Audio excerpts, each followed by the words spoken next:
Lo primero que quiero es felicitaros porque actividades como esta hacen universidad. Estamos juntos para que desde distintas carreras y perspectivas podamos plantearnos las preguntas que todos nos hacemos. Estudiemos medicina, comunicación o psicología. Todos nos preguntamos por el amor y cada uno en sus coordenadas y en sus circunstancias. Entonces, enhorabuena, estamos juntos haciendo universidad y en la medida en la que estéis presentes con la atención no herida, sino presente, pues haremos más universidad y nos enseñaremos todos juntos. Os presento a Ana del Valle, que es la profesora que hizo el café Newman sobre el amor la semana pasada, en el que algunos seguramente estuvisteis, pero muchos no, porque no éramos tantos, y que hoy va a hacer el minicurso sobre el mismo tema, siguiendo el hilo del otro día. Ana del Valle es vicedecana de formación, ¿no? Modelo formativo en la Facultad de Comunicación y además es directora del grado de ficción y narrativa. Y sobre todo, y es profesora en la facultad desde hace muchísimo.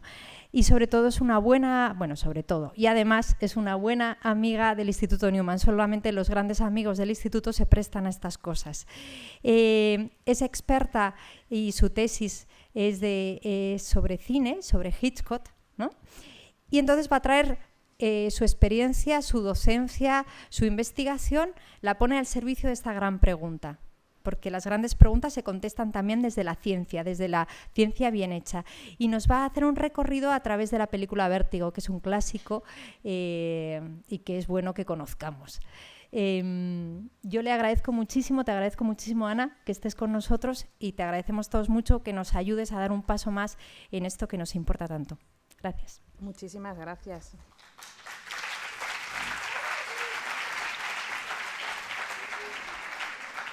Esto es la primera vez que me pasa que me aplauden antes de hablar. Luego, cuando termine, a ver si repetimos. Bueno, muchísimas gracias. Algunos estuvisteis la semana pasada en el café. Si no, no pasa nada, contextualizamos un poquito. La pregunta que allí nos hacíamos era si es posible amar con un corazón roto. Y esa pregunta sé que os la hacéis muchos de vosotros, me la he hecho yo en algún momento de mi vida, nos la hacemos todos. Y desde luego se la han hecho casi todos los literatos, todos los directores de cine. Pusimos la semana pasada el ejemplo del juego del calamar y hoy os traigo pues, uno de los grandes clásicos del cine, que es Vértigo, una película de Alfred Hitchcock en la que se explora también esta cuestión. No solo esta. Lo que vamos a ver en Vértigo, que es considerada una de las mejores películas de la historia del cine, ahora os contaré, es una película que habla del amor, pero sobre todo habla de aquellos impedimentos o trabas que nos ponemos a nosotros mismos para amar. Algunos de ellos, o algunas de las heridas, tienen que ver con las cosas que hablábamos la semana pasada. Pero aquí Hitchcock va a explorar otras también. De hecho, si lo pensamos, y ahora empezamos, esto es solo preámbulo, el vértigo, el miedo a las alturas, es el miedo a estar demasiado alto, ¿verdad? Creo que no hay un nombre a tener miedo a estar demasiado abajo. Pues con el amor nos pasa esto, que uno tiene miedo cuando tiene miedo a enamorarse, cuando tiene miedo a comprometerse, cuando siente las mariposas en el estómago, que se parece mucho a la sensación de vértigo, ¿verdad? Porque al final somos una unidad. Todo esto es un miedo a estar demasiado alto. Esto es lo que nos va a contar Hitchcock en esta película. Veréis que la respuesta que dan ellos, y por desgracia es la que damos muchas veces, es que ese miedo les paraliza y les lleva a caer demasiado bajo.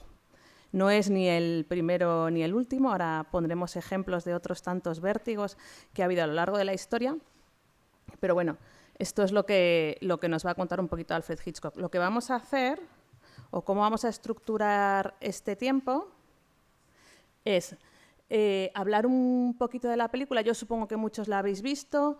Si no la habéis visto, lo siento, teníais desde 1958 para hacerlo. Yo voy a hacer un spoiler monumental porque hace falta. Porque además es una película tremendamente circular, va a pasar lo mismo 3 o 4 veces y necesito contaros lo que ocurre al final, ¿no? Vamos a hablar del contexto de la película,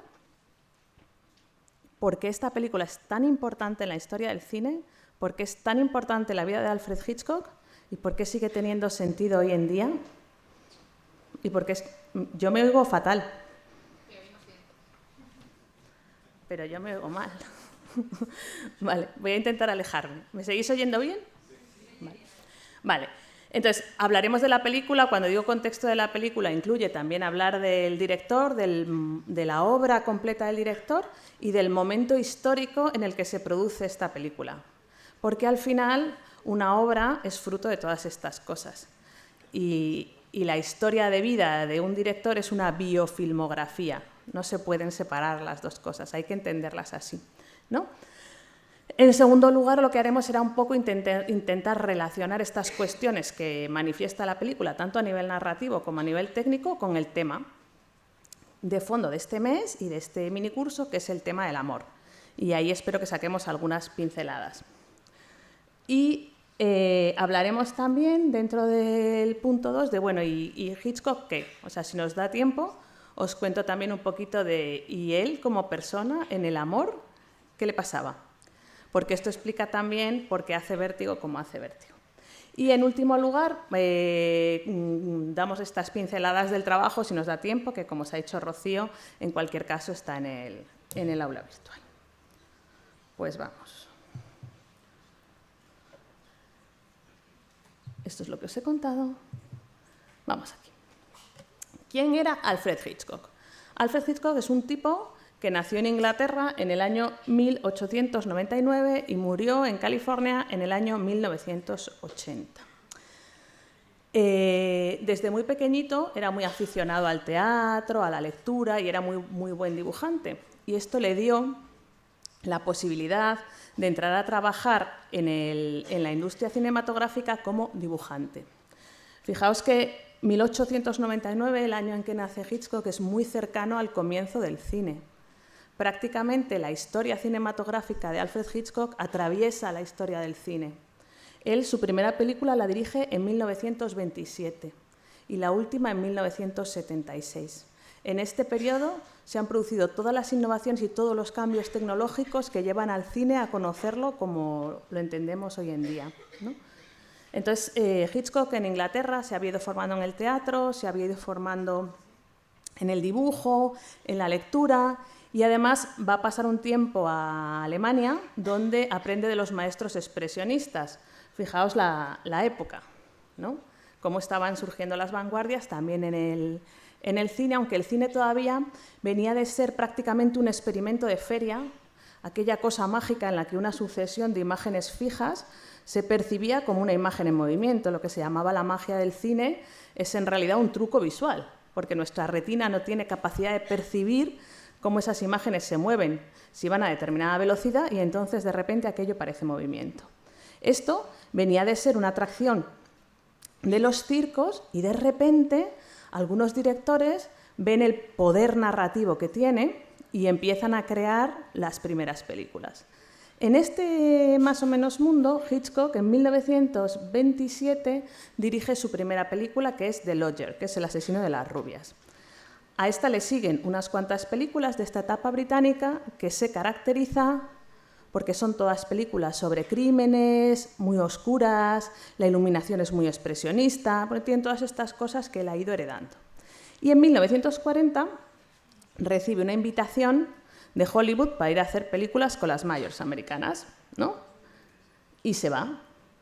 De la primera parte de la etapa británica, pues son Los 39 escalones, La posada Jamaica, The Ring, bueno, una serie de películas que quizá no son tan famosas si uno no es muy fan de Hitchcock, pero a partir de 1940, cuando llega a Estados Unidos, empieza a producir películas que todas las conocéis, todas son famosas y todas en su momento son éxitos comerciales.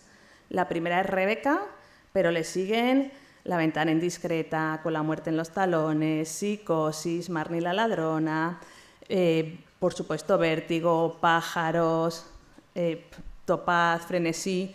Todas estas películas o las conocéis o os suenan, ¿verdad? Son todo grandes películas de la historia del cine. Fue un director muy comercial, que al mismo tiempo tuvo el beneplácito de los intelectuales, porque por aquella época, ahora nos pasa también un poco, o eras un director pensador, filósofo y hacías tus películas indies, o eras un director comercial. Pues en Hitchcock se dan las dos cosas. Se dan también porque obtiene el visto bueno de los que entonces se consideraban la cumbre intelectual del cine, que eran los amigos franceses de Cahiers du Cinéma, pues Chabrol, Truffaut, todos estos, ¿no? Romer, etc. Bueno, pues resulta que tradicionalmente, por cómo está estructurada esta vida de Hitchcock, se tiende a clasificar su obra geográficamente. Entonces hay una etapa británica, que además se caracteriza, ¿por qué? Porque son películas de menos presupuesto, a lo mejor más indies, más raras, y luego tiene esta etapa americana con películas de gran presupuesto. Si uno hace eso, no entiende la obra de Hitchcock. Y si uno hace eso, no entiende por qué Vértigo es fundamental para entender no solo la historia del director, la historia de su filmografía, la historia del cine, porque en Vértigo se parte el cine. Todo el cine cambia para siempre en Vértigo, que es lo que os vengo a contar hoy. Y porque esa herida tiene que ver con el amor, es más aún, tiene que ver con el miedo de Hitchcock a perder a su esposa, que veréis que no es, al final, nada ajeno a lo que nos pasa a nosotros, ¿no? Bueno, pues este era Hitchcock. ¿Qué pasaba en su tiempo? Hemos dicho 1927-1980, vaya época. Entre otras tantas cosas, como una guerra fría, pues la historia de la humanidad es atravesada por dos lanzadas. Hay dos grandes guerras. Y estas guerras lo cambian todo, sobre todo cambian la mirada de todos los seres humanos sobre el otro. Y cualquier expresión artística manifiesta este cambio. Nosotros estamos hablando de cine, pero podríamos estar hablando de escultura, de pintura, de fotografía, de literatura. Hay una revulsión, hay una respuesta en todo el arte a mirar hasta dónde nos ha llevado mantenernos en este postureo, que es como se empieza a entender entonces el arte academicista tradicional. Y en respuesta a todo eso surgen las vanguardias, ¿verdad? Pues en el cine también pasa esto. Estas dos heridas de las guerras transforman por completo la mirada de la mayor parte de los directores. Hitchcock, en concreto, una de sus obras menos conocidas es Memory of the Camps. Se entiende, ¿no? Es un documental que está grabado prácticamente en plano secuencia, es decir, no hay cortes, tomado en un plano largo con muchísima distancia. Es una decisión muy peculiar sobre los campos de concentración. Esto no deja igual a nadie. Después de esto, ninguna película es como era antes. Bueno, esto ha ocurrido en el mundo y hay que leer también así la obra de Hitchcock, pero es que además el cine, como os decía, ha realizado todas las conquistas tecnológicas hasta los años 70. Supongo que sabéis que el cine al principio era mudo. Hitchcock, cuando entra como dibujante, ¿sabéis lo que hacía? Lo que hacía era que se dedicaba a hacer los intertítulos. Los intertítulos eran fotogramas que se insertaban dentro de las películas para dar un poco de contexto o explicar qué era aquello que ocurría de manera muda, ¿no? Y entonces eso se dibujaba a mano y se contrataban dibujantes para eso. Pues el cine había pasado de ser mudo a ser sonoro, había pasado a ser en color, llega incluso a tener experimentos con el 3D, pero es que además en los años 60 aparece la televisión. Cada una de estas cosas es un cambio que altera por completo el cine. Es más, la mayor parte de los directores consagrados en cada uno de estos momentos rechaza la innovación, porque considera que atenta contra la esencia del cine. La sustancia cinematográfica no puede tener sonido, ¡qué barbaridad! La sustancia cinematográfica no puede tener color. Ahora lo vemos con perspectiva, pero pensad en aquel momento, aquello parecía un cambio sustancial. Sin embargo, Hitchcock es uno de los pocos directores que va una a una introduciendo todas estas innovaciones tecnológicas, porque le dice a Truffaut, Truffaut es el director de Los 400 golpes, también importante, ¿verdad? En una entrevista que tienen en el año 1968, de la que sale uno de los mejores manuales de cine que existen, el Hitchcock-Truffaut, o el cine según Hitchcock, le dice que él le da igual la tecnología, que lo llames como quieras, que llámalo traveling, pero que él de lo que quiere es hablar del alma, de la inquietud o del pecado. Y cualquier medio que le sirva para contar eso, lo va a utilizar. De hecho, lo que vamos a ver en Vértigo es cómo está hablando de estas cosas a través de la cámara, ¿no? Bueno, pues él había introducido todo eso, esto había hecho que se le viera con unos ojos reguleros por parte de sus colegas, hasta que los amigos franceses se dan cuenta de lo que hay ahí. Y fijaos, por ejemplo, en 1960 decidió hacer una cosa muy revolucionaria, que es muy mal vista. Como él había empezado a hacer unos episodios para la televisión, los Alfred Hitchcock Presents, una serie con unos criterios de serialidad bastante parecidos a los que tenemos hoy en día, pues decide coger el equipo humano con el que estaba haciendo la serie, el equipo técnico con el que estaba haciendo la serie y producir una película. Esta película se produce con un 10% del presupuesto del que se usaba para hacer cualquier película. Imaginaos cómo es visto esto por la crítica. Qué barbaridad, qué porquería estar haciendo una serie B. ¿Sabéis qué película es? Psicosis.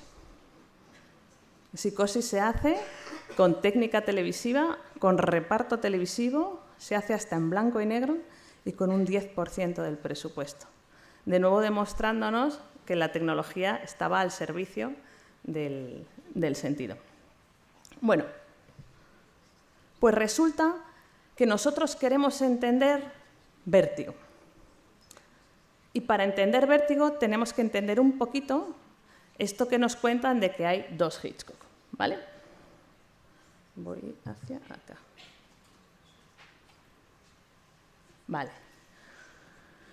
Nosotros hemos dicho que hasta ahora pensamos que hay un Hitchcock que está haciendo películas en Gran Bretaña y que después hay otro Hitchcock que empieza a hacer películas en Estados Unidos. Pero os voy a mostrar dos fragmentos muy pequeñitos de dos películas que se producen ya en Estados Unidos. La primera que vamos a ver es la secuencia inicial de los créditos del opening de La ventana indiscreta, es una película de 1954, y después vamos a ver una secuencia también muy cortita de Psicosis, 1960. Os voy a poner estas dos cosas porque Vértigo es lo único que explica que estas dos películas sean del mismo director. ¿Hace falta saber algo de cine? No. Fijaos solo, porque obviamente aquí no vamos a ver el contenido, estas películas están hechas con los mismos medios técnicos, son todo películas de Hollywood, pero fijaos en un par de cosas. Cuando uno narra audiovisualmente, cuenta con un montón de herramientas, ¿verdad? Si tuviéramos mucho tiempo, pues explicaríamos la iluminación, cómo es el sonido, cómo es... Pero si no sabemos nada de eso, ni tenemos tiempo para nada de eso, fijémonos por lo menos en si yo puedo reconocer bien el espacio y el tiempo. Si el director ha querido enseñarme las cosas como él las ve. Si yo podría poner mis ojos en el lugar de la cámara. Esta es una cosa, ¿vale? Y segunda cosa. ¿Cómo está hecho el montaje? ¿Sabéis lo que es el montaje o la edición? Todos habéis montado vídeos, aunque sea con el móvil, ¿verdad? Uno graba algo, luego eso lo recorta en trocitos y luego esos trocitos los cose. Eso es el montaje. Tradicionalmente, el montaje tenía que ser como si fuera cirugía plástica. Yo corto y coso, pero no se tienen que notar las cicatrices. El cine clásico pensaba que si se notaban las cicatrices, uno automáticamente se salía de la narración. Me están engañando. El montaje tiene que ser invisible, tiene que ser transparente. A partir de las guerras y de esta sensación de desconfianza y de esta sensación de absurdo a la que nos habían llevado las guerras, lo que empieza a ocurrir en el resto de vanguardias en el arte también aparece en el cine. ¿Por qué ocultar las heridas? ¿Por qué ocultar las cicatrices? Lo que hace el cine a partir de Vértigo, en realidad es hacer tatuajes donde había una herida, hacer mucho más visible el lugar en el que se han cortado y cosido los planos, ¿vale? Entonces vamos a intentar fijarnos en estas dos cosas y luego vemos si tiene sentido que estas dos secuencias sean del mismo director. Os adelanto, La ventana indiscreta, que es una metapelícula, porque en esta película el director se pregunta si el cine es ético. si es ético que yo con una ventana entre en tu vida. Porque esto es lo que hace la ficción.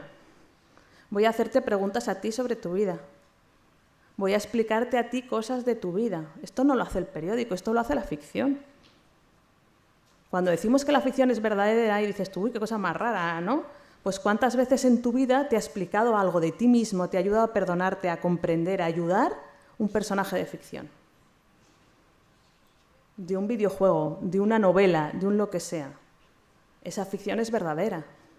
Entonces aquí Hitchcock, en La ventana indiscreta, se va a preguntar, uy, ¿esto es ético? La ventana es el cine.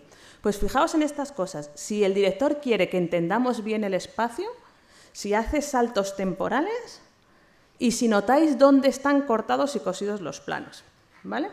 Está tan bien cortado y cosido que lo normal es que te estés siguiendo la narración, ¿verdad? Sin fijarte en dónde está cortado y cosido. Esto es lo que entendemos por cine clásico. Esto es la intro. El director nos está enseñando el espacio. Nos ha mostrado que es una especie de urbanización donde hay distintas viviendas, la cámara entra y sale, podríamos ser cualquiera de nosotros, la conecta con la cámara de fotos. ¿Sí? Vale. Espacio y tiempo reconocibles, todo a foco, todo nítido, perfectamente iluminado, no notamos el montaje. Eso era 1954. Este mismo director, en 1960, hace lo que os voy a enseñar. Advertencia, esta secuencia que voy a poner es la secuencia del asesinato en la ducha, en Psicosis, que la conocéis, es una secuencia dura, pero es dura por cómo está montada. En ningún momento el cuchillo roza la piel. Aviso por si alguien quiere taparse los ojitos o algo así, ¿vale? Es desasosegante, pero es por cómo está trabajada, ¿vale? Vale, hasta aquí. ¿Diríais que estas dos secuencias son del mismo director? Y además del mismo director con tan poca distancia temporal y en el mismo espacio geográfico y con las mismas condiciones de producción. En esta secuencia Hitchcock hace todo lo que hasta el momento estaba prohibido hacer en el cine. Esta petición de ayuda a la cámara que nos hace, esto se consideraba una total aberración. Esto saca al espectador automáticamente. Y la mano que estaba en la pared de repente está aquí y nadie puede reconstruir el espacio. No sabemos muy bien cómo es ese baño. Nos han hecho un montón de saltos de eje. La cámara ha estado en 20.000 posiciones distintas. Cuando ella agarra la cortina, en realidad cae toda una imagen del mundo, ¿no? Cuando cae ella, esa cámara que entra por el desagüe, y ahora nos vamos a detener en esto, eso no lo hace ningún ojo humano. Hay zooms y el ojo humano no hace zooms. ¿Qué está haciendo Hitchcock? Habéis visto además, supongo, que aquí sí que habéis visto los cortes. Esto está fragmentado y cosido, mal cosido. Pero este hombre ya nos ha demostrado que sabe montar como en La ventana indiscreta. Está haciendo lo que hacen los poetas cuando manejan bien el lenguaje y les interesa más el recurso expresivo. Entonces, en Psicosis nos encontramos un Hitchcock que ya no piensa de la vida lo mismo que habíamos visto en La ventana indiscreta. ¿Y qué ha pasado en la vida de Hitchcock entre 1954 y 1960? Pues, entre otras cosas, ha pasado que su esposa, Alma, que fue la única esposa que tuvo y con la que compartió toda su vida hasta el fallecimiento de él, ha tenido 2 apoplejías y ha estado al borde de la muerte. Y en ese tiempo él reconoce perder la esperanza. Y en esa pérdida de esperanza realiza Vértigo. Vértigo es una película de 1958, que solo se entiende si uno tiene un poco de experiencia de qué estaba haciendo Hitchcock antes y qué estaba haciendo Hitchcock después. Lo que ocurre en Vértigo es que, por un lado, nos vamos a encontrar con una técnica, con un lenguaje, esto que hemos visto ahora, ¿verdad? Que no hemos hablado de la narrativa, no hemos hablado del fondo, no os he contado de qué iban estas películas, ¿no? Pues, por una parte, Hitchcock está manejando este lenguaje institucional, convencional del cine clásico. Uno puede ver Vértigo, como hemos visto en La ventana indiscreta. Es una película de amor de cine clásico, pero por otro lado, y aquí van a chocar las dos placas tectónicas, y es un choque violento, y de eso vengo a hablaros. Por el otro lado, la narrativa, el fondo de lo que va a Vértigo, es absolutamente desasosegante y desgarrador. Esta esta encrucijada que se da en Hitchcock y que tiene que ver con el amor, acaba por inclinarse hacia abajo. O sea, lo que le produce el vértigo, que os decía, es, yo no puedo estar tan arriba, me inclino hacia abajo. Y todas las películas que vienen después de Vértigo, incluidas Psicosis, son con un estilo de total fragmentación, tanto en lo narrativo como en el lenguaje. Bueno, estos son fotos de la película, así para rellenar. Vamos a hablar un poquito de qué pasa con Vértigo. Pues Vértigo está considerada, o ha sido considerada, la mejor película de la historia del cine desde 2015 a 2000, no sé, hace un par de años, que volvió a retomar el primer lugar Ciudadano Kane, que había sido siempre la primera durante mucho tiempo. Pero ahí anda, en el top 3 siempre. ¿Y por qué es tan importante Vértigo? Pues mirad, porque en Vértigo chocan, por una parte, las dos miradas del mundo, que para eso hemos contado la historia. También choca lo que le choca a Hitchcock en el corazón, pero es que además, como es un artista, es capaz de reproducir audiovisualmente el vértigo. Y en realidad, lo que le pasa a estos personajes, que también es lo que le pasa a él, es lo que nos pasa a todos nosotros cuando tenemos miedo al amor. Y es de lo que va la película. Y este tío es tan bueno que es capaz de traducir eso al lenguaje audiovisual. Lo que Blas de Otero llama el ángel fieramente humano, lo que viene a ser que te dice, tú eres un ángel pero que tienes alas de cadenas. O sea, tú estás hecho para volar, tu corazón está hecho para volar. Pero luego te chocas con la realidad, que es otra cosa, tío, es otra cosa. Es que no puedo. Es que me han dejado, es que se ha muerto mi pareja, ¿cómo le va a pasar a este? Y es que eso yo no lo quiero aceptar. Esa paradoja humana, esa aparente contradicción, que es al mismo tiempo lo más bello de lo humano, es lo que Hitchcock consigue representar en Vértigo. Y por eso Vértigo explica los dos Hitchcock y en realidad nos habla de que hay un Hitchcock de unidad y otro de fragmentación, pero es que no solo lo hace con la narrativa, es que lo hace audiovisualmente. Que ahora os lo explico. Bueno, ¿qué pasa con esta peli para los que no la hayáis visto? Vale, muy bien. Esta película va de un detective que se llama Scotty, que resulta que está de baja porque su compañero ha muerto y él no ha podido salvarle porque tiene miedo a las alturas. Y entonces, mientras está de baja, un amigo suyo, que teniendo amigos así, ¿quién necesita enemigos?, le pide que por favor vigile a su esposa porque la nota rara. La nota rara, depresiva, lánguida, comportamiento errático. Y entonces como es el colega, pues acepta, ¿no? Y empieza a vigilar a la mujer, que es Madeleine. Efectivamente, Madeleine hace cosas raras, está obsesionada con las hélices, por eso el cartel que salía al principio de la película, ¿habéis visto que era una hélice? Porque esta película está hecha, es totalmente circular, ahora veréis por qué, ¿no? Entonces ella está obsesionada, es la misma que la del desagüe que hemos visto de Psicosis. Hitchcock está obsesionado con la geometría y parte de él está en este personaje, ¿no? Entonces esta mujer pues está muy depresiva, pero él se enamora de ella en estos seguimientos que hace, parece que ella de él también, y hay un momento en el que ella huye, sube a un campanario y se arroja y muere, y él no la puede salvar porque tiene vértigo. 2 veces lo mismo, ¿vale? Entonces entra en una depresión que le lleva a un sanatorio psiquiátrico, y ya cuando está un poquito mejor, todos los que vinisteis la semana pasada, el músculo del amor necesita descanso y alimentación, y entonces cuando ya está un poquito mejor vuelve a salir a la calle y se encuentra con una señora que es igual que la Madeleine esta, igual. Vale, tiene el pelo de otro color y se viste de otra manera. Y como el tío es un tóxico, ahora lo veréis, se enamora de ella, la obliga a enamorarse de él y la intenta transformar en la otra.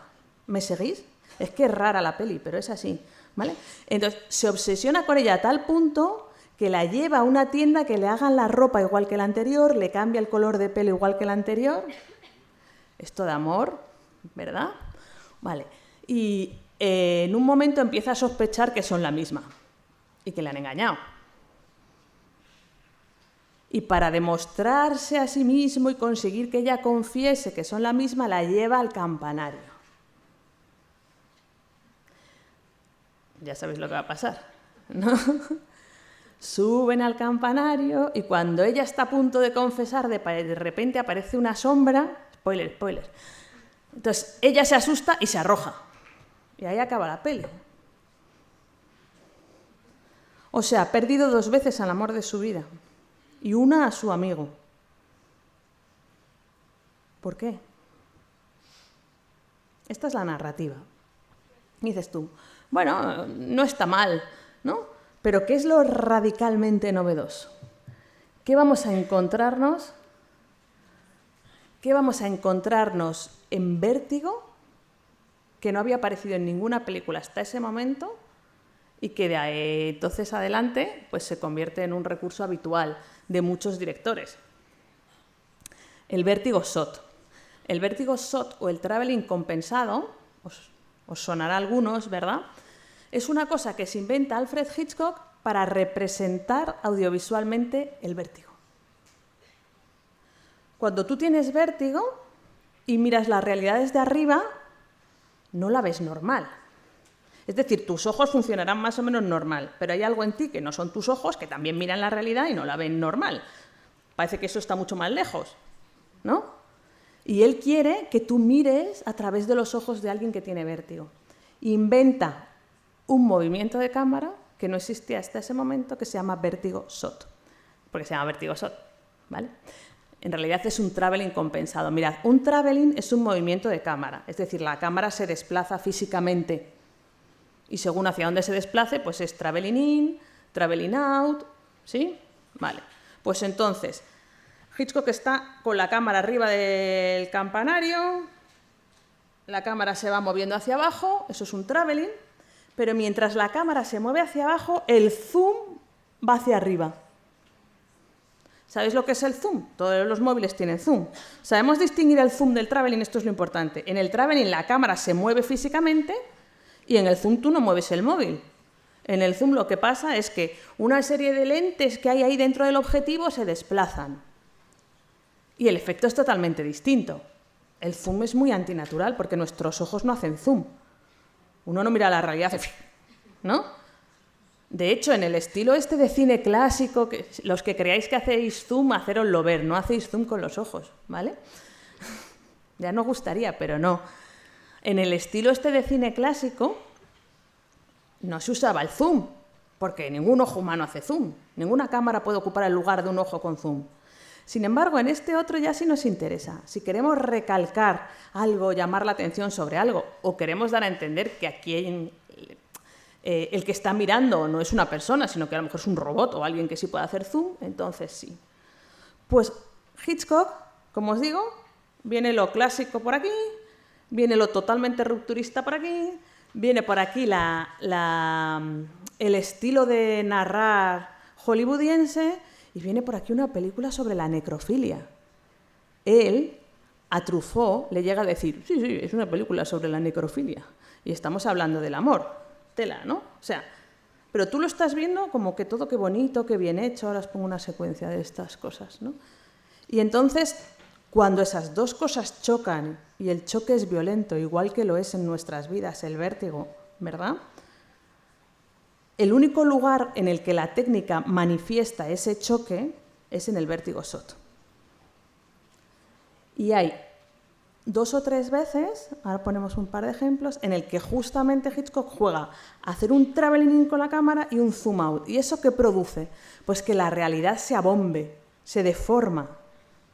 De alguna manera nos deja ver la realidad como la mira alguien que tiene vértigo. Y esto nos habla a nosotros de este miedo a las alturas también. Mirad, esta secuencia tiene lugar en una tienda de ropa, como os decía, esta es la segunda, la que intenta él convertir en la primera, ¿vale? Esta es Judy y él la intenta transformar en Madeline. Decidme si esto os parece normal de una relación de pareja de amor. Pero al mismo tiempo, perfectamente encuadrado, todos súper bien vestidos, la iluminación es ideal, no vais a ver cortes raros, no hay saltos en el tiempo.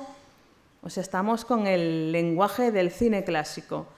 O sea, entre tener a esta señora de novia y un muñeco de trapo, una muñeca hinchable o Pinocho, ahora hablamos un poquito de ellos, no hay mucha diferencia. ¿Pero qué le pasa? Es el vértigo.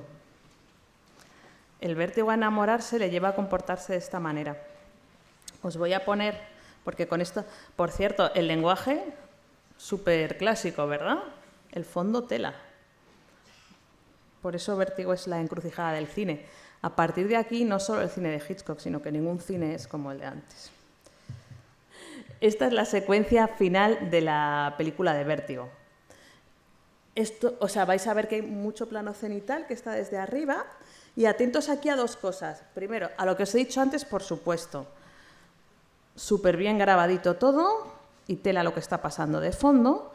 Pero aquí es donde chocan las dos cosas. Aquí vais a ver cómo cuando él mira y la cámara ocupa sus ojos, se produce el traveling compensado, que nos está justamente hablando de cuando en mi vida yo quiero hacer traveling in, pero la realidad me hace zoom out y él no se encuentra la respuesta aquí, ¿no?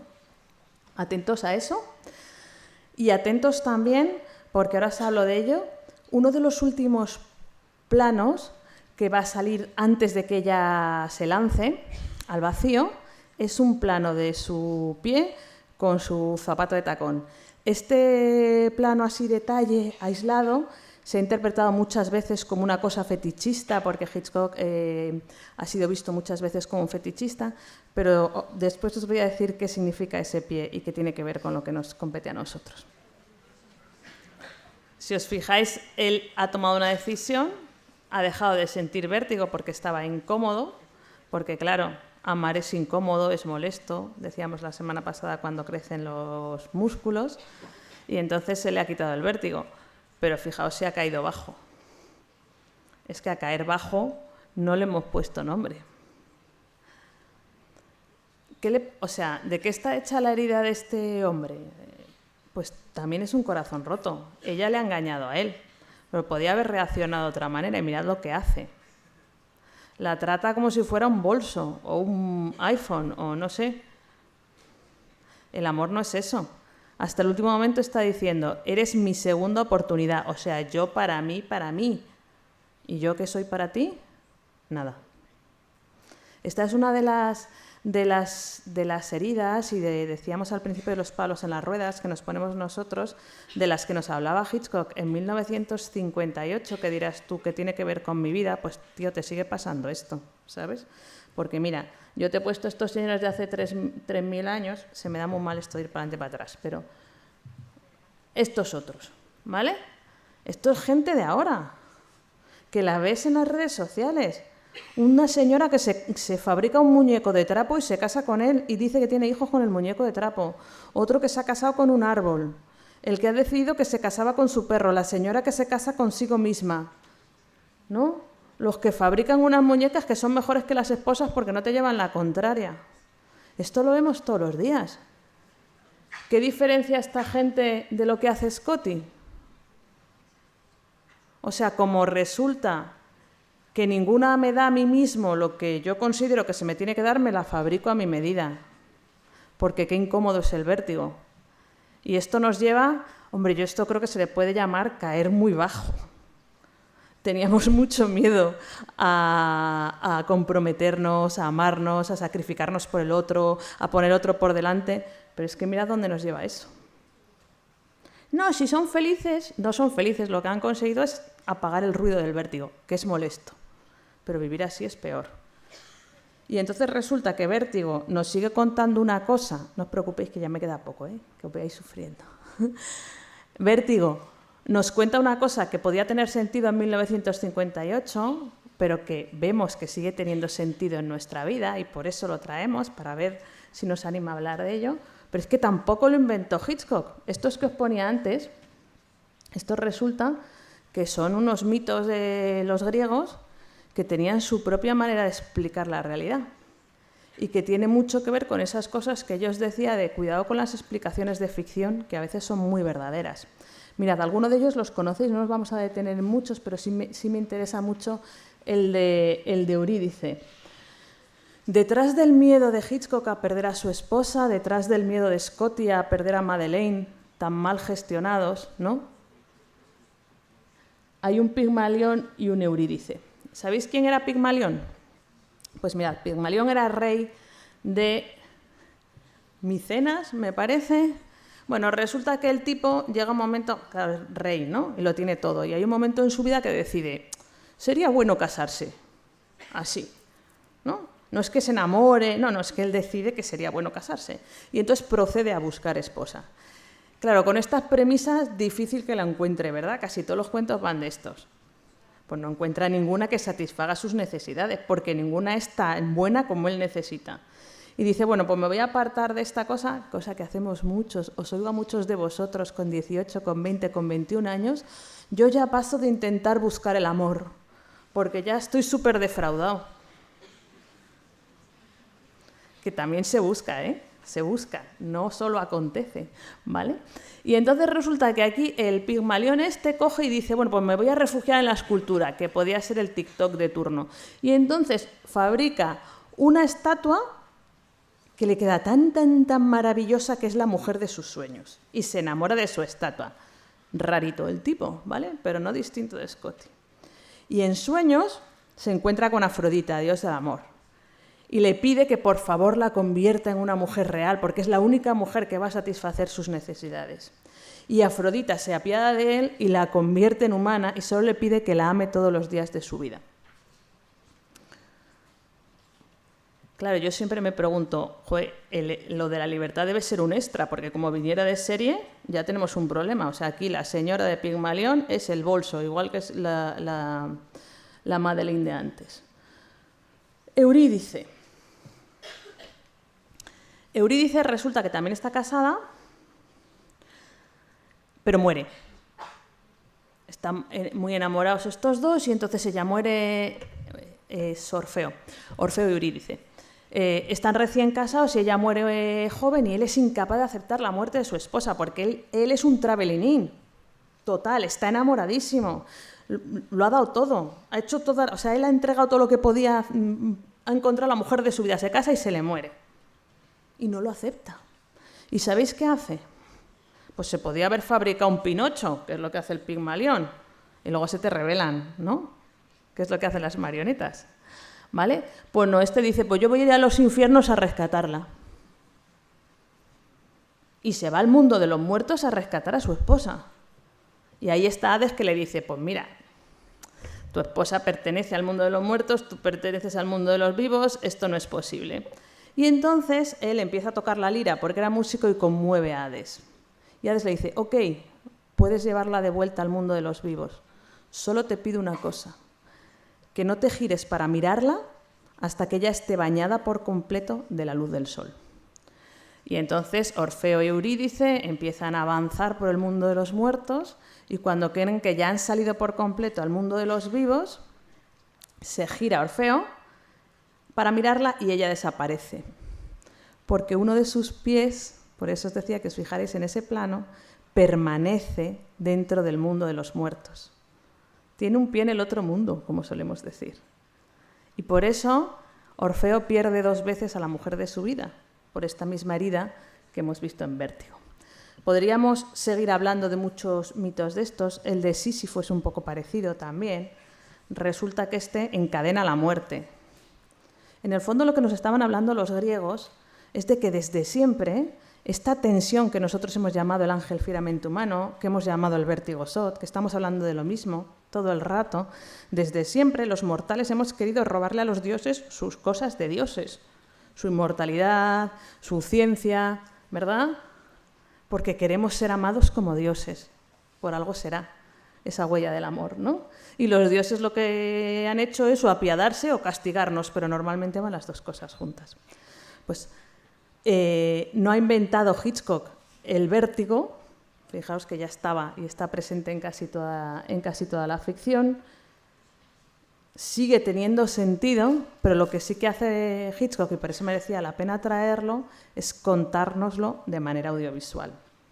Yo, si me queda, y sí, yo creo que me da unos minutillos muy poquitos.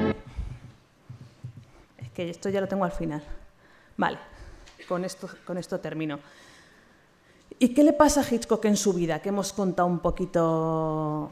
Él solo tiene una mujer y su mujer es el eje de su vida. Y luego solo tiene una hija. Y me dirás, pues yo estoy leyendo de fondo cosas de acoso sexual y tú me estás contando la historia de amor de este señor y su mujer durante toda su vida, ¿verdad? Pues mirad, es que la vida tiene mucho traveling in y tiene mucho zoom out. Y la de Hitchcock también. Y en algún momento de su vida, estas acusaciones son posteriores a su muerte, pero durante el rodaje de Pájaros, no sé si la conocéis, Tippi Hedren, que es la madre de Melanie Griffith, la abuela de Dakota, a lo mejor, ya para vuestra edad, acusa a Hitchcock no de acoso sexual en aquel momento, pero sí como de acoso laboral, que entonces no tenía ese nombre. Dice que la somete a jornadas de trabajo interminables, que llega a ser picoteada por pájaros reales porque los efectos especiales no eran tan buenos como ahora. Y muchos años después, cuando ya Hitchcock ha muerto, empieza a decir que en realidad lo que sufrió fue acoso sexual. No podemos probar esto, no sabemos si es cierto o no es cierto, pero sí que es verdad que ella dijo esto, su hija ha seguido diciendo esto y hay publicaciones al respecto. Sin embargo, de Hitchcock, ¿qué sabemos? Aparte de estas cosas que puede ser que existieran, pues que su vida es todo un traveling in y que cuando su esposa está en peligro, el vértigo lo percibe como una herida de la que no es capaz de retornar. Y mirad, con esto termino. Fijaos que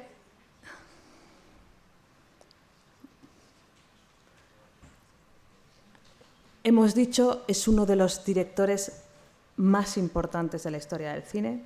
Dirige una película que se ha considerado durante muchos años la mejor película de la historia del cine. Es director por lo menos de 10 películas que todo el mundo conoce, que han sido éxitos uno detrás de otro.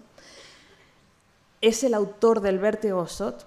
Ha introducido la televisión, todas las tecnologías. ¿Sabéis cuántos Oscars tiene Hitchcock? 0. Tuvo 5 nominaciones y nunca un Oscar. Es decir, que cuando tu vida la orientas en el eje del éxito-fracaso, pues te pueden pasar estas cosas. A lo mejor la tenía orientada en otro eje. En los últimos años de su vida, pues el American Film Institute, la Academia, los BAFTA, aquí hay una historia que no me detengo muy larga, se dan cuenta de que no le han dado nunca un Oscar a este director y empiezan a otorgarle premios honoríficos. Premio a toda una vida de Irving Thalberg, premio no sé qué, y aquí en el 68, en el 71 y en el 79, un año antes de su muerte, se le entrega un premio honorífico. Alfred Hitchcock recibe este premio sin haber recibido nunca un Oscar. Y lo único que dice cuando lo recibe es esto: comparto este premio con mi esposa, con quien también he compartido mi vida. Pues me gustaba la idea de terminar esta exposición con vosotros así, porque yo esto me lo he aprendido de Hitchcock. Al final, ¿qué es amar? Es compartir la vida. Y mi vida tiene muchísimos zoom outs, y mi vida tiene muchos traveling in, y mi vida tiene muchos momentos de vértigo, y tiene muchísimos momentos de ansiedad, y tiene muchas heridas, y tiene ratos de corazones rotos, y sin embargo, en vez de darle tantas vueltas a qué me impide amar, que no sé qué, el caso es que ocurre. El caso es que ocurre, el caso es que uno es amado, el caso es que con aquellas personas con las que uno comparte la vida, pues a eso lo podamos llamar amor. Al final de nuestra vida recibamos un BAFTA, un Irving Thalberg o ninguna cosa de esas, pues podamos decir estas heridas que yo tenía en la encrucijada del amor se las ofrezco a aquella persona con la que también he compartido mi vida. Y nada más. Muchas gracias.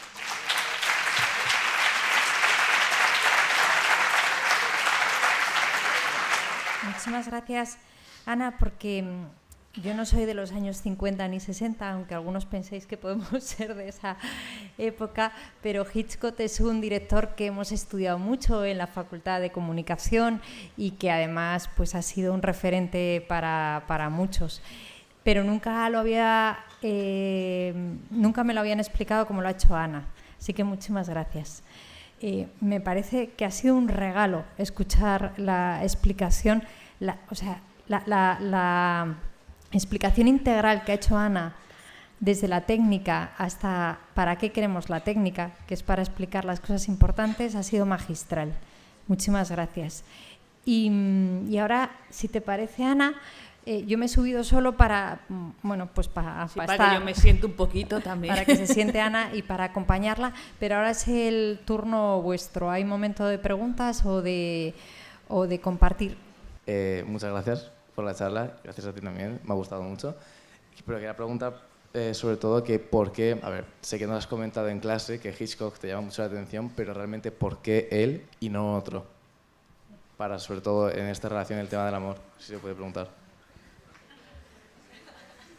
Esto no está pactado, parece que sí, pero no, ¿eh? ¿Por qué os traigo a Hitchcock o por qué yo elegí a Hitchcock? O sea, que un poco aparte de tu interés personal por Hitchcock, ¿por qué se ha escogido, no sé si lo habéis hecho entre las dos, o por qué habéis escogido a Hitchcock para hacer este trabajo concretamente? Vale. A mí, mi interés por Hitchcock, ¿sabes?, tiene que ver en parte con esto que os he contado de que está presente en toda la historia del cine, pero también porque es el único que dice una cosa que para un tipo como tú que está en comunicación audiovisual es crucial. O sea, la pregunta que tú te tienes que hacer, la única o la primera, te la dice Hitchcock, y es ¿dónde colocas la cámara? Puedes perder mogollón de tiempo en qué haces con la iluminación, cómo haces no sé qué, pero donde colocas la cámara estás colocando tu mirada sobre el mundo, y tu mirada sobre el mundo es la ventana que le trasladas al otro. Entonces eso, ¿por qué me interesaba a mí? ¿Y por qué pensé que os servía a vosotros? Pues porque consigue reflejar en un microsegundo, audiovisualmente, algo que todos tenemos experiencia de ello, pero que sin embargo es difícil expresar. ¿Por qué le decimos a alguien que tienes miedo a enamorarte? O sea, ¿qué es lo que te pasa? Porque ¿quién tiene miedo a algo bueno? ¿De qué está hecho este vértigo? Y sin embargo nos ocurre y tenemos experiencia de él. Y además, esta cosa que nos la cuenta así Hitchcock, que decíamos, es una película sobre la necrofilia, que es lo que dice él, pero porque le encanta provocar. En realidad, es una película sobre el amor que va siempre más allá. La huella que uno tiene del amor va siempre más allá de la muerte. Siempre. El traveling in es ese. Claro, a las personas a las que quieres, ¿cómo te encaja que se mueran? No te encaja, de ninguna manera. Bueno, lo aceptas, pero no te encaja, ¿no? Entonces, va de eso. Y muchas veces lo que hacemos por el miedo que tenemos a amar es no lanzarlo, es no esperar. Bueno, pues mira, el muñeco de trapo no se me va a morir, ¿sabes? Ni me va a dejar, ni me va a poner los cuernos, ni me va... Y entonces, en ese sentido... En ese sentido me parecía que era actual y valiosa para vosotros. Muchas gracias. A ti. Bueno, yo quiero hacer una pregunta, y es que al final el personaje, Scotty, realmente se obsesiona tanto con la persona que se enamoró que quiere reflejar todo eso en esa segunda persona, que luego resulta ser la misma y tal, pero bueno. Pero esa segunda opción que nos deja realmente no es amor, según lo que estamos hablando. Entonces, ¿cómo se relaciona esto con esa pérdida del vértigo que tiene al final de la película? No sé si me he explicado. Sí, yo creo que sí. Pero no tengo por qué responder yo, ¿no? O sea, yo si quieres te respondo, pero si alguno queréis responder a eso, yo te cuento lo que he intentado explicar. Venga. ¿Vale? Que él lo que hace... él lo que hace es que se quita el vértigo renunciando al amor. Tú puedes hacer eso. Claro. Es que yo prefiero no relacionarme con nadie, vivir a mi bola, si acaso yo ya me busco la vida con mis cosas, pero yo de relaciones no quiero porque las relaciones duelen, porque cuando te entregas te hacen daño, porque mi experiencia ha sido que cada vez que tal, ¡pum!, zoom out, ¿no?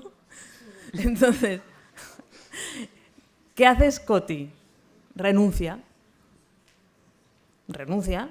y entonces por eso deja de tener vértigo.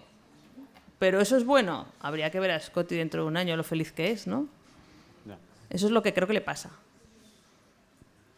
Muchas gracias. Yo os quería preguntar, porque viendo un poco, bueno, primero de todo, gracias por la conferencia, Ana. Viendo un poco pues, la película, ¿no?, de Hitchcock, ¿tú crees que de verdad cuando la produjo él sabía llevar la situación de lo que fue el fallecimiento de su mujer, bueno, el cómo estaba su mujer, o crees que es una autocrítica de, mira, no he sabido gestionarlo y lo he querido plasmar en esta película para, pues no sé si intentar ayudar a los demás, pero al menos pues, poder expresar su sentimiento de frustración, ¿no? Muchas gracias. Gracias a ti, Pablo. Es difícil, yo te voy a responder lo que él le responde a Truffaut a esa pregunta, o una pregunta parecida. Le dice que él... O sea, le pregunta a Truffaut, ¿tú por qué haces cine? Y dice, pues hombre, es que si pudiera no hacerlo, no lo haría. Es un poco dicho en bonito lo de Alejandro Sanz, de no es que sea mi trabajo, es que es mi idioma. A Hitchcock es un hombre de cine, pues hay que entenderle biofilmográficamente. Lo que está haciendo en Vértigo es expresar lo que tiene el fondo de su corazón. Y por eso creo que es muy Newman, porque no es una respuesta, es una pregunta. Lo que vemos en Vértigo es una pregunta. Después esa pregunta, por lo que sabemos de su vida y por el resto de sus películas, sabemos más o menos hacia dónde se inclina, pero la encrucijada está ahí. Y esto es una pregunta de su corazón. ¿Qué hago yo si mi esposa se muere? Porque toda mi vida es ella, o así lo percibe él. Entonces yo lo que creo que hay en Vértigo, y es lo que él dice que hay en Vértigo, es una pregunta existencial que no encuentra respuesta. Una cosa que no os he dicho, que también es muy bonita de Hitchcock, es que esta película, él no hacía los guiones. Lo que hacía era comprar novelas. Y cuando ya tenía muchísimo dinero, imaginaos el dinero que tenía, le decían, tío, pero ¿por qué compras las peores novelas que te encuentras si tienes pasta para contratar a un buen guionista para comprar una buena novela? ¿Y sabéis lo que respondía? Que él no podía mejorar a Ana Karenina. Que solo hay una forma definitiva para cada relato y que cuando ese relato ha encontrado ya su forma no puede mejorarse. Y por eso él pensaba que lo mejor que podía aportar al cine, y esto también a lo mejor nos habla a cada uno de nosotros en el lugar en el que estamos, es mejorar aquellas novelas malas convirtiéndolas en buenas películas, que también creo que es lo que intenta hacer un poco en su vida. Bien, pues Cristina, que forma parte del equipo del Instituto Newman, os va a explicar cuál es la tercera oferta que os hacemos en estos ciclos de café y minicurso, que este año también tenemos sobremesa. Os lo explica ella porque ella es la que estará con vosotros, con aquellos que queráis, dentro de una semana. ¿No es alguna vez os ha pasado que estáis tomando algunos amigos unas copas, un vinito, y de repente la conversación se pone intensa, no intensa de mira qué me ha pasado, sino mira qué me ha pasado y las preguntas que me he hecho?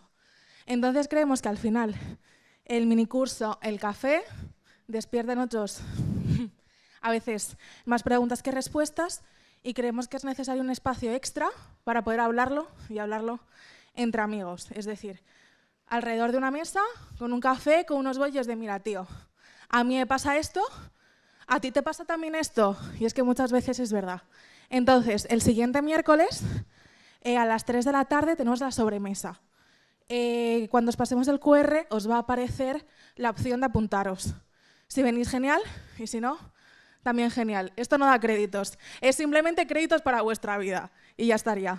Entonces, si os apetece seguir profundizando más sobre esto con otros, pues os esperamos. Y también os estaréis preguntando cómo diablos se consiguen los créditos con el trabajo.